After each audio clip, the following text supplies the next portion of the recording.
जय महाकाल मेरे प्रिय मित्रों।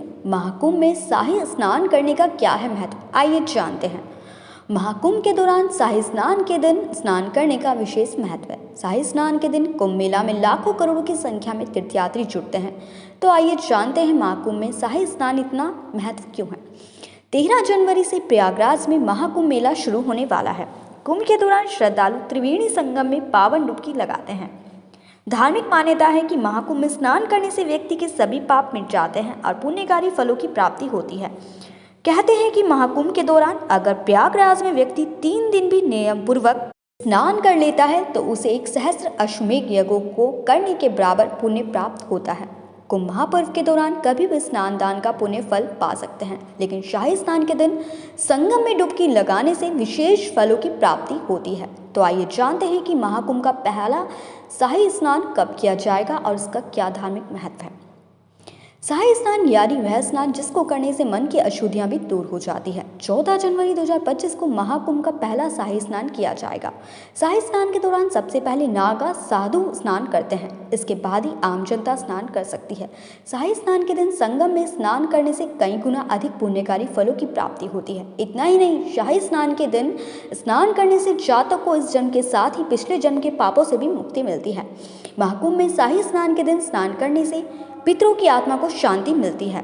महाकुंभ 2025 शाही स्नान की तिथियां। पहला शाही स्नान 14 जनवरी 2025 मकर संक्रांति के दिन होगा। दूसरा शाही स्नान 29 जनवरी 2025 मौनी अमावस्या के दिन होगा और तीसरा शाही स्नान 3 फरवरी 2025 सरस्वती पूजा बसंत पंचमी के दिन होगा। महाकुंभ मेला। बता दें कि महाकुंभ पूरे 12 वर्षों के बाद लगता है। पौराणिक मान्यताओं के अनुसार समुद्र मंथन के दौरान जब अमृत से भरा कुंभ यानी कलश बाहर आया, तब देवताओं और राक्षस के बीच 12 दिन तक भयंकर युद्ध हुआ था। युद्ध के दौरान देवताओं के संकेत पर इंद्रदेव के पुत्र जयंत अमृत से भरा कलश लेकर बड़े ही तीव्र गति से भागने लगे। तब दैत्यगण जयंत का पीछा करने लगे। इस युद्ध के दौरान जिन जिन स्थानों पर कलश से अमृत की बूंदें गिरी थी वे स्थान प्रयागराज, हरिद्वार, उज्जैन और नासिक हैं। जहाँ जहाँ अमृत की बूंदें गिरी वहाँ कुंभ मेला का आयोजन किया जाता है। जानते हैं क्या है कुंभ में कल्पवास। महाकुंभ में कल्पवास का भी विशेष महत्व है, जिसमें श्रद्धालु विशेष रूप से गंगा और यमुना के संगम पर 1 माह तक वास करते हैं। यह व्रत माह में आरंभ होता है। इसमें कुछ नियमों का पालन करना होता है और श्रद्धालुओं को अपनी इच्छाओं और इंद्रियों पर कड़ा नियंत्रण रखना होता है। किन बातों का रखना चाहिए ध्यान। अगर आप एक कुंभ में स्नान करने जा रहे हैं तो कुछ बातों का ध्यान रखना चाहिए। साधु संतों की जगह पर स्नान ना करें। साधु संतों के स्नान करने के बाद ही स्नान करें। महाकुंभ के दौरान कम से कम 5 बार डुबकी लगाकर ही स्नान करें।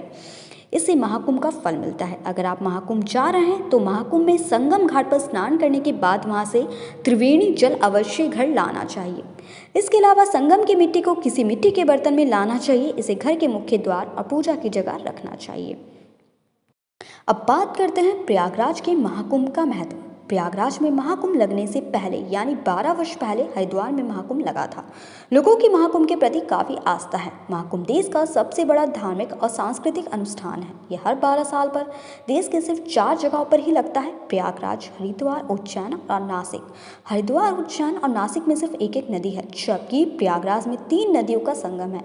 ऐसे में प्रयागराज का अन्य तीर्थों में ऊंचा स्थान दिया गया है। हरिद्वार में गंगा नदी, उज्जैन में क्षिप्रा नदी और नासिक में गोदावरी नदी, जबकि प्रयागराज में गंगा, यमुना और सरस्वती तीनों नदियों का संगम है। इस कारण महाकुंभ में स्नान का बड़ा महत्व माना जाता है।